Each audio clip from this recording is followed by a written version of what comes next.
Joining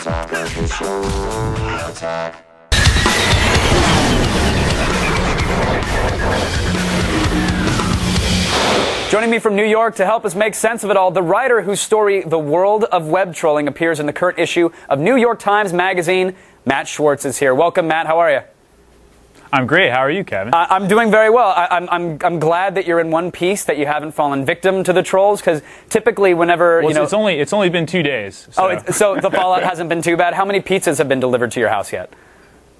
None. Okay, None. Good. Normally when mainstream media gloms onto any story involving trolls, there's always a backlash. And I'm wondering, were you familiar with that before you started this? Were you just a casual observer to trolls, or were you a victim? What inspired you to actually write this article? I think the first time I became familiar with the new troll culture was shortly after the Megan Meyer MySpace suicide case. Lori Drew, the alleged perpetrator, her information was posted online. And then I called what was supposedly her cell phone and heard this gleeful voice yelling or sort of shrieking like, "I did it for the lulz! I did it for the lulz!" And then I Googled lulz and fell down the rabbit hole of Encyclopedia Dramatica and 4chan and wound up here today. And now your bookmarks page could make any mother cry, essentially. You've got a collection of the darkest corners of the internet. I mean, what did you learn about this subculture? I mean, is it fair to call it the lulz subculture? And what did you learn? I mean, it's always hard when you're lumping a bunch of people together. But yeah, I think there's this thing, the lulz, and then there's this board 4chan, and then there's a part of 4chan called B, and then some people on B made this group anonymous. And they're distinct things, but they're definitely related and adjacent, and many of the members know each other and crossover between the groups. But it's not just this one subsection of a board or culture. I mean, there are trolls in every community and on every site on the internet, right? I mean, it seems like every place has their own subset of trolls. Oh yeah, absolutely. Broadly defined, a troll is just someone who likes to mess with people for the sake of messing with them. One of the subjects of my story, a young man who goes by the handle Weave, said that Zeno of Elea, Socrates, and Jesus were the original trolls.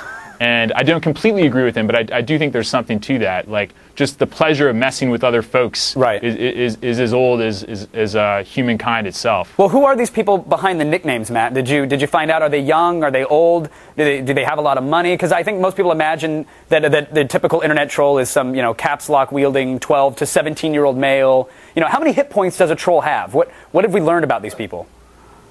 I think they're a surprisingly diverse group. There are men, there are women. Some of them are fairly wealthy. Jason Fortuny, one of my main subjects, he's in his early 30s. So you can't really, they don't fit any particular stereotype. They're not all just young kids in a basement. And are they all? I'm sure some of them are. Are they all driven though? I sort of wanted to meet the. Oh, no. Go ahead. Well, I'm just wondering what drives the trolls, because I mean, you said a troll broadly defined as someone who just likes messing with other people, but is there something behind that? What's the motivation there? I think there are a few different things. There's kind of all the justifications that the more intellectual trolls give afterwards, like we're trying to save the internet, we're trying to clean up the internet. That's just I'm not sure I buy any of that, though. I did want to give it a hearing. I think people really want to be heard, and I think if they're not heard. Some people shut down and shut up, and then some people escalate. The trolls are some of the people who have escalated.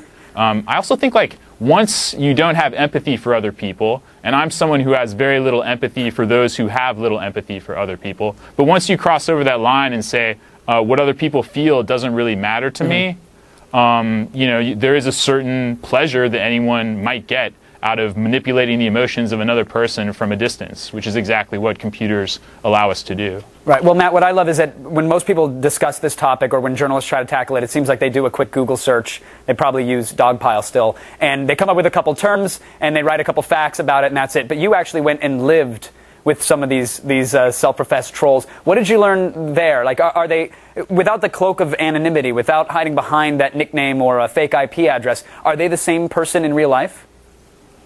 Well, Jason's unique because he's one of the few people who's willing to step up and say, this is me, this is my legal identity, I'm Jason Fortuny, I'm a troll. And you have to give him a certain amount of props for that. Both Jason and Weave and the other trolls I spoke to on the phone and corresponded with, they're very nice people up close. The closer you get to them, the nicer they get. I think they only have the heart to inflict whatever it is that they inflict, at a distance on strangers. They don't. There are times when they may accidentally wind up harming someone they know. They like to have control over their targets, and I don't think they generally like to know them so well beforehand. So they're nice people. All right, Matt. Well, you're a nice guy as well. I certainly hope there is no backlash. I thought it was a fantastic article, and I want to thank you so much for coming on and keeping us in the loop. Oh, thanks. No, thanks, Kevin. It's a real pleasure. I appreciate you having me on.